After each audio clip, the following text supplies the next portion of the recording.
There is a basic problem when you conduct a piece that you know. When it's familiar, it's inside you, it's automatic, you are used to a way of performing it. And then when you hear something different, your instincts say, oh, that's wrong, doesn't feel right. And of course, when you're a performing musician, you want to let your instincts take over. You want it to be a natural response to what you're hearing or what you're seeing. And when you know a piece too well a different way, it's very hard to do that. I have this problem always, that the difference between instinct and habit, or instinct and just what you're familiar with hearing, it's so hard to know what's what. So I actually, surprisingly, feel that I'm much better qualified to conduct this piece in this version than people who know the piece very well. This is all my excuse for standing here and talking to you. All the other things I was going to say, so let's get straight on. Why are we doing this version? We were planning to do a Dutchman at some point, and obviously you know how many companies are doing Dutchman this year. It's the obvious entry into the Wagner canon for any company. It's more like normal operas that were written before. It's easier forces. Even though people try to perform it as a grand opera, as a music drama with large forces, it's still much closer to what we are more familiar with in our companies, and so it's the obvious way in. It's set in Scotland. By the first performance, he'd already discarded that. And the big question is why?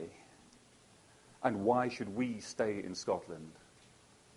The two questions are connected, because if there was a good reason for changing it, then we should perhaps change it. I've come up with 4 possible theories, and perhaps you know 10 more. The first and most obvious one is that he wanted to distance himself from his sources. The obvious source is Heine's original text that he set, and that's set in Scotland. He didn't take the text directly, but it was the original source. But there were other sources.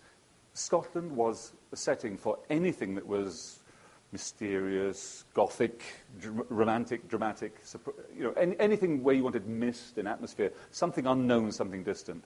So many operas, so many plays, so many books are set there.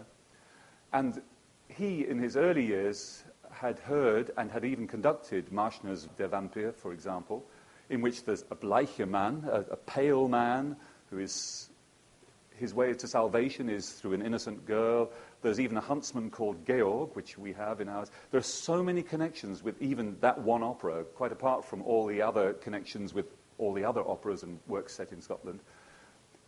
It seems that perhaps he wanted just to say, no, I've come up with my own idea and I'm not taking it from Scotland. Or we know that he had a rather bad time in Paris and was not happy with Italian opera, with French opera. He wanted to say, I'm making a new German style of opera. And perhaps Norway is a bit further away, a bit more Nordic, a bit more connected with his own ideas of where opera should be going in Germany.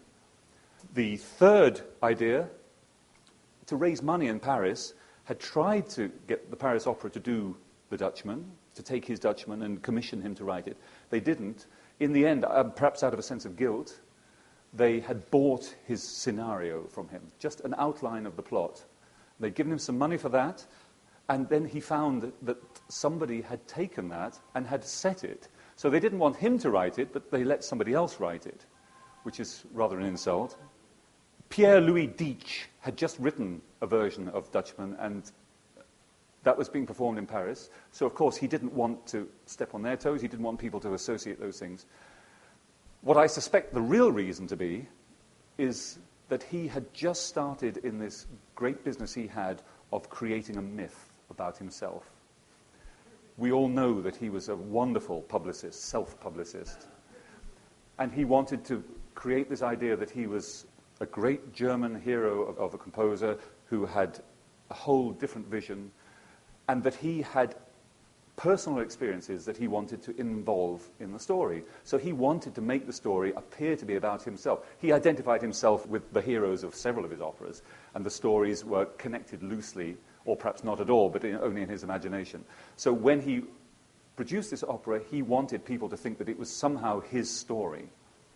And he'd run away from Riga when he'd lost the job, and when he'd run out of money, he was rushing off to try to get to Paris to make money.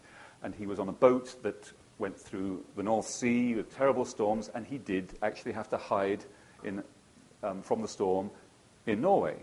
And so suddenly, when he was trying to create this myth, he thought, oh yes, and I had that, and I could move that, and then everybody would think it was me. And I think that must be the reason why he moved it. The point is, it's not a musical reason. It's not even a dramatic reason. It's just a personal reason why he moved it. So I don't see any reason why we need to follow that example. In moving it, he had to change a few details. The names, as you mentioned before. Dalland was originally Donald, almost the same name. Hardly needs any change. Erik was originally Georg. In fact, Center was at one point Anna in the original story, but I don't know where that went. It never came into the score at all. So we had different names, and that has slight implications to the vocal lines because the stresses and the number of syllables don't always fit exactly, and he had to rewrite those and change Sandvika instead of Holy Strand and so on. One or two subtle differences. And while he was at it, he tinkered with one or two other little details. But basically, the two versions are musically very, very similar. There's another element which I've not read about anywhere, which surprises me, because it seems to me that the music does have a Scottish element. It certainly doesn't seem to have a Norwegian element. But if I ask you, what does Scottish music sound like? What's the cliche of Scottish music? Bagpipes. And, you know, we all know that there's the sort of the little grace notes, and you hear the you know, that sound. Whenever you hear a drone, you hear fifths. Anytime you hear those little grace notes, and you'll hear them all over Dutchman. Is a theme that comes, he goes, or the girls. We get that all the time. And in fact, that theme, they go.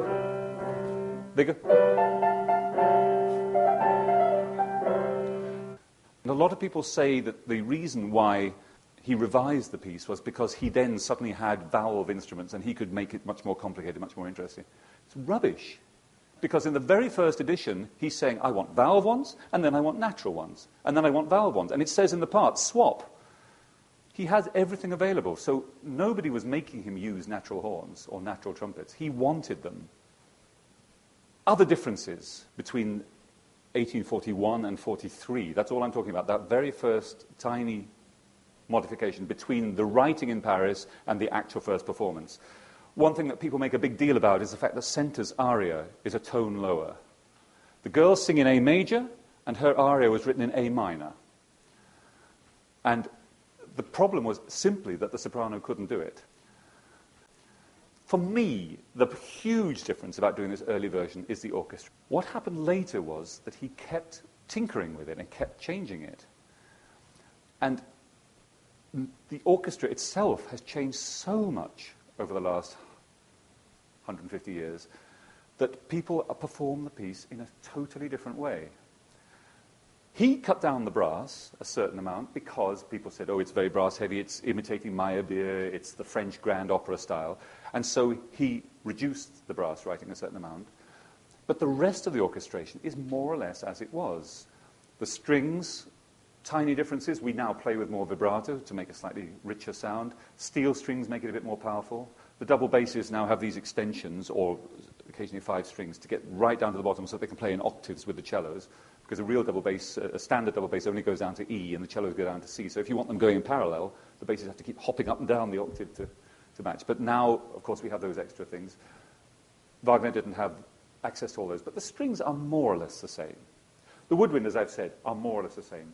It's really all about the brass. Even in the way it was composed. So he himself is saying he can't just chop out all the brass. He wanted natural instruments. He wanted valve instruments. The valve instruments, of course, make them chromatic. They can play anything. But he wanted the natural ones because they sound like hunting horns. We all know that horn writing, standard horn writing, is just, all these upper harmonics of the harmonic series that can only play certain notes, and you get fanfares. Trumpets the same. You just get the fanfares. When you play without a valve interrupting the flow, a pure tube, you get a much cleaner, brighter sound. And he wanted to switch. So, ba-ba-ba-ba-ba-ba-ba. It's a fanfare. It's a horn call. It's not surprising he wanted that on natural horns. The trumpet writing, similarly, whenever he can use open fanfare patterns, he uses the natural trumpets. When he wants to be clever and go into funny keys and do more complex things, he switches to the valves. So he has the option, and we will be swapping instruments in the same way, so you hear, I hope, the difference. The trombones, the dreaded trombones, that's what everybody talks about in this piece. The trombone was the only chromatic brass instrument. Until this point, it was the only thing. And it's in biblical times they had trombones. You see them on ancient drawings. The one that you can change the length of the tube so that you can have any length fundamental and therefore any notes, at least in the upper part of the instrument. You can play every single note. So they were used greatly as a backing, as the only brass instrument that could play full harmony. Wagner developed his ideas about the music, about how to set it, about what was necessary for expression, how to use the voices, how to use the orchestra, all through his life, probably more than any other composer ever. I'm sure you're all very aware of that. It's a problem for us because it meant that music that he wrote earlier in a different frame of mind, when he knew different things and had different influences, didn't please him anymore, and he wanted to change it. And he kept altering things. And we have to just work out what we really want to do. Everything had the seeds of where he was going. When you listen to Dutchman, it's one thing to say, okay, it's a romantic German opera, it's like Weber, but it's moving on the next step. How much is it moving on? When you hear it, you don't really think it's Weber.